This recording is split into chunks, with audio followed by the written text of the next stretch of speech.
So here's what we've got going on today. Trailer's inside thawing out right now. We're gonna get all the snow melted off. More on that later. Excited to kind of show you guys this too, because we finally got ourselves a real trailer, as I told you in one of the previous videos. But today's main focus is going to be the swallowtail. We're going to be making some K-swap progress, hopefully get the engine and transmission mated up. Primarily though, we're going to get the cooling system mocked up.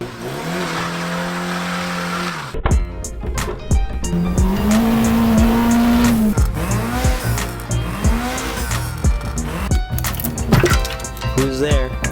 Connecting rod. That's good.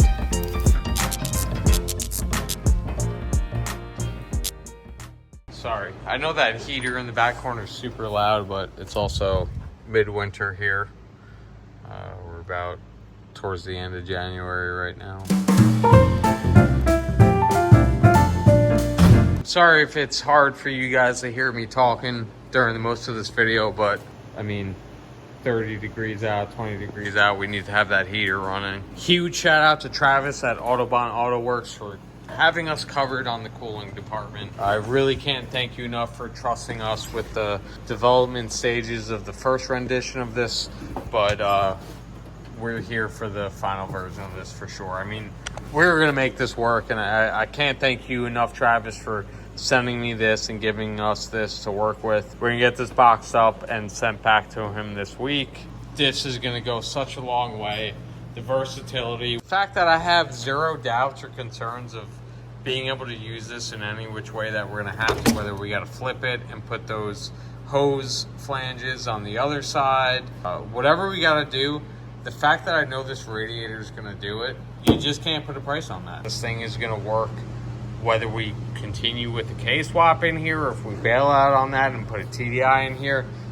Cooling system's gonna remain the same. We're gonna be able to use this. We're gonna be able to use the stock Mark 1 expansion tank.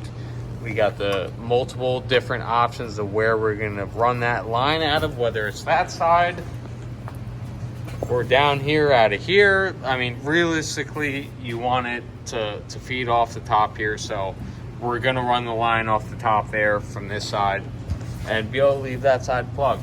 The fan switch, we can either run out of here or here. If we want to run the cooling lines out of this side, I still haven't got the motor in here in terms of where the cooling ports are going to come out of. This piece right here is kind of the equivalent to the thermostat housing, water pump. You know, this is where the water pump is on the K motors. The aftermarket parts let you swivel this part 360 degrees. So we have some flexibility from the motor side of where we need the coolant hoses to go. But one of the best parts about this radiator is we have flexibility. If we have to go and switch these ports and put them on this side, that's fine, because we can. We got the fan, we got shroud, radiator. We didn't need a relay and everything. The full rye wire engine harness, fuse box, switch panel that we have here, we will be able to wire this fan in directly to the harness, whatever, you know, everything we're using in terms of the wiring and ECU and all that. We don't need to use what he supplied us previously. So good to go on that front.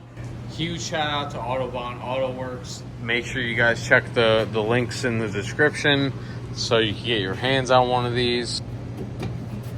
One of the most important parts of this build, and very happy with it. We're getting ahead of ourselves now. The fact that we can't necessarily mate engine and transmission together just yet. One of the biggest struggles and delays with this project lately is just finding these parts. This is all stuff that we bought months, if not years ago. We've got hardware, we've got hardware and hardware and more hardware. Basically, we got a 5-speed, we got the clutch, we got the pressure plate. Supposedly, we have the flywheel somewhere in here. I have yet to find it, but we did find all of this stuff, which is a huge step forward. We made some brackets. We might change where this is gonna go, but we do have an overall idea of how this is gonna be mounted in and the means of which that we're gonna use to mount it in.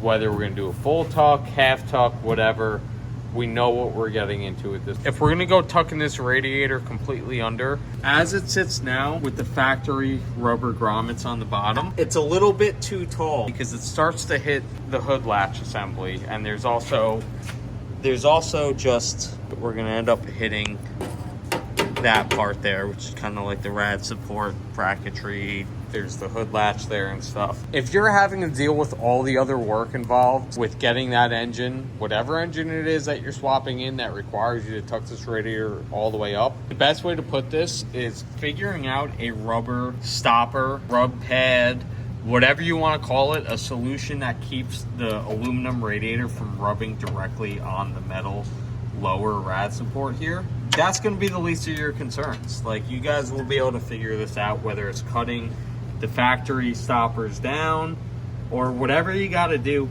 That's really not a major concern. It's going to require a little bit of like problem solving, thinking going on. But again, if you're doing a swap that requires you to tuck this under or mount this in a non-factory way, chances are you have the ability to figure out what sort of bracket setup you're going to want to do. The way Autobahn is selling this, if you're going to tuck it, if you're not going to use a stock kind of L bracket setup, that the intention is to just take simple hardware and go right through the top of your rad support. I don't mean to get long-winded about this, but in short, you know, it takes a little bit of figuring out on how you're going to set this up, but for the price, you really can't beat it. So if you're going to be doing kind of like a half tuck, not quite OEM, but not quite fully tucking it under the radiator, this is what's working for me.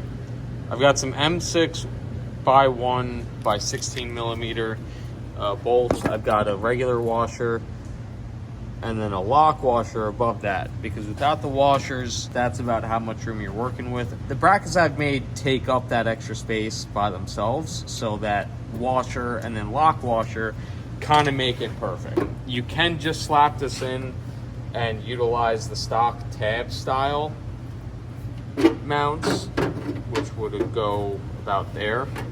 You know, this is the radiator if you're going to use it in the stock location. A lot of the Mark 1s have this little like loop hook set up on here. Autobahn, autoworx did not go with this style, because if you end up adding that little piece on the top, it'll limit you with how much you can tuck this. You're gonna have to put it on both sides if you're gonna make this radiator truly flippable. It's really not that hard to make something very similar to this that will work to use this in like a stock location.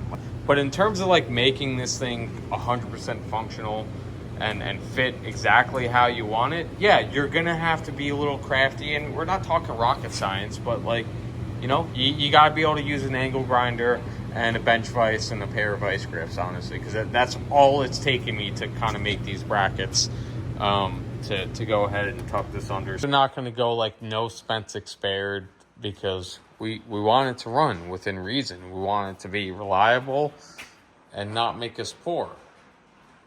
To those of you kind of watching this project from the start, I'm sorry that there's been such a delay and lack of activity lately, but moving into this new shop, moving to the new house, we got engaged a couple months ago. I asked Rachel to marry me back in October, and surprisingly she said yes. So, you know, we got engaged last year. We bought our dream home. You know, there's been a lot of other more important non-car stuff happening. I truly do think this is going to be the year for the YouTube channel, that things are going to go at the pace and the direction that I've been hoping for years now. For those of you who have been eagerly wanting updates on this car and this project, I'm sorry, but the time has come. You know, the same way I went full speed ahead with getting brown sugar situated is the same way I was hoping that this was going to go, but it's not a super priority, because that's not super functional car. You know, I'm still going to try to drive it to work most days. I'm going to drive it super far to some of these shows. Most importantly, that's kind of going to be a track car. We're going to try to build it out. Like, the long-term goals are to make it a hill climb car. I don't want to, you know, we'll do some open track days on some road courses and stuff, but ultimately I want that to be a car that I could drive to work and also take hill climb racing. This thing's ready for 600 horsepower once we put the turbo on it. And that was kind of the goal with this thing. Off the get-go, not really. From the beginning was like a stock 5.3 with a reliable transmission, just make it modern. But it spiraled out of control. We ended up doing everything to get it ready for a turbo. So come next winter, we're gonna end up doing a turbo and all the plumbing, oil pump. We're probably gonna do like a rear mount turbo because there's not much room in the engine bay. Blah, blah, blah, blah, blah. We went full tilt with this van last winter, and if you guys didn't see any of those videos, I urge you to click the link up above or check the description. The rear end is weak, that's the only weak point, but transmission, drive shaft, ECU, injectors, yada, yada, yada. We went over the top and put $11,000 in parts alone into this build last winter. So I'm sorry for those of you who feel like you've been waiting for this project to start formulating, but I promise you, we're gonna go the same route with this car. Do you know what changed you